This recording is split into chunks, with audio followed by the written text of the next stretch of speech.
നമുക്ക് പ്രായമേറി വരുമ്പോൾ നടക്കാൻ വയ്യായിക, ചവച്ചരച്ച് കഴിക്കാൻ വയ്യായിക, കാണാനും കേൾക്കാനും വ്യക്തതയില്ലായ്മ വരിക, ഇതൊക്കെ സംഭവിക്കാം.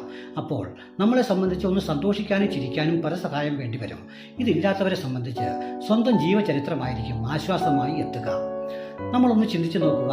നമ്മുടെ മക്കളെ നമ്മൾ കൈപിടിച്ച് നടത്തുന്നു, അവർക്ക് ഭക്ഷണം വാരി കൊടുക്കുന്നു, അവരുടെ മലമൂത്ര വിസർജനങ്ങൾ എടുത്തു മാറ്റി അവരെ കുളിപ്പിച്ച് കുട്ടപ്പനും കുട്ടപ്പിയും ബാക്കി കവളിനൊരു കുറിയും തൊട്ട് സ്നേഹത്തോടെ നെറുകയിൽ ചുംബിക്കുമ്പോൾ കള്ള കള്ളി എന്നൊക്കെ വിളിക്കും. പക്ഷെ അവരുടെ ഉള്ളം നിഷ്കളങ്കമായിരിക്കും.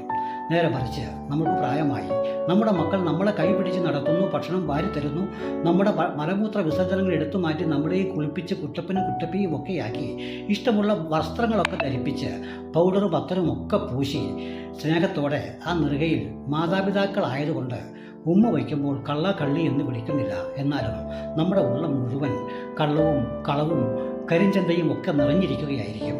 അപ്പോൾ നമ്മൾ കരയുകയുമായിരിക്കും.